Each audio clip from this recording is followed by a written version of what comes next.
netwerkgeleenthede is vir ons, ek dink vir enige instansie wat die landbou bedien, uiters belangrik. Want ons wil almal seker maak dat ons landbou volhoubaar dien, en om die enigste manier om dit te kan regkry, is om ingelig te wees. So ek as byvoorbeeld finansierder, en ek glo my ander finansiële instellings, wil almal van vandag kom ons sê die huidige eienaar finansier, maar ons wil ook sy kinders finansier en sy kleinkinders finansier. So dit is baie belangrik vir ons om ingelig te wees, dat ons verstaan wat is die tendense waardeur ons gaan, en dat ons die regte besluite kan neem om te sorg dat die gesin, die volgende geslag, dat dit volhoubaar is. En dis die voordeel van netwerk, dis waar jy inligting versamel en hoor wat gebeur in die groter landbou. Ek dink as ons van sinergie praat en van netwerk praat, soos dit uit die aard van die saak is 'n wyeer as net hier waar ons is. Ons almal bedien dan nou ook die boer, maar ons finansier in gemeenskappe.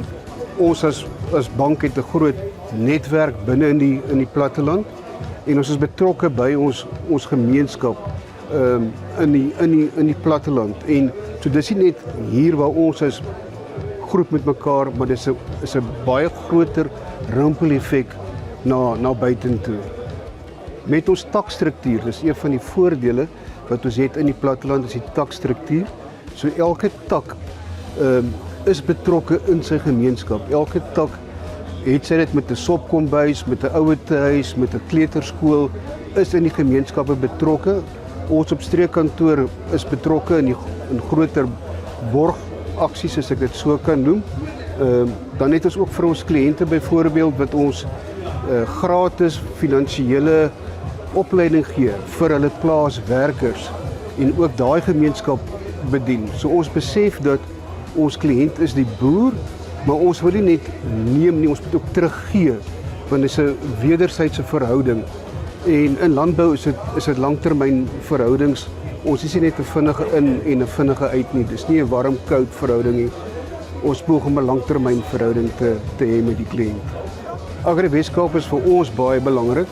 Nommer 1 om inligting te kry. Hulle verteenwoordig die boere. Hulle toegang tot onmiddellik 3500 boere wat ons nie onmiddellik het nie. Ons struktuur is baie lomper om inligting te kry. Hulle kan met die druk van 'n e-mail kan hulle klomp inligting versamel en hulle help ons om inligting te kan kry, om toestande te verstaan wat gebeur. Ek dink 'n goeie voorbeeld was die onlangse vloede wat in die provinsie was. Hulle kon baie vinniger reageer en vir ons sê, maar dit is die omvang van skade en ons kan ons voorberei in terme van ons en vir ons kredietmense wat kyk na finansiering sê, maar okay, dis waarvan ons moet bewus wees, dis wat ons moet verdiskonteer. So ek dink Agri Weskaap speel 'n baie belangrike rol as dit kom met ons te skakel en ons met hulle te skakel. Ek kan nie dink dat dit sal moeilik wees as hulle nie daar was vir ons, die voordele wat ons van hulle af kry as 'n organisasie vir die produsente.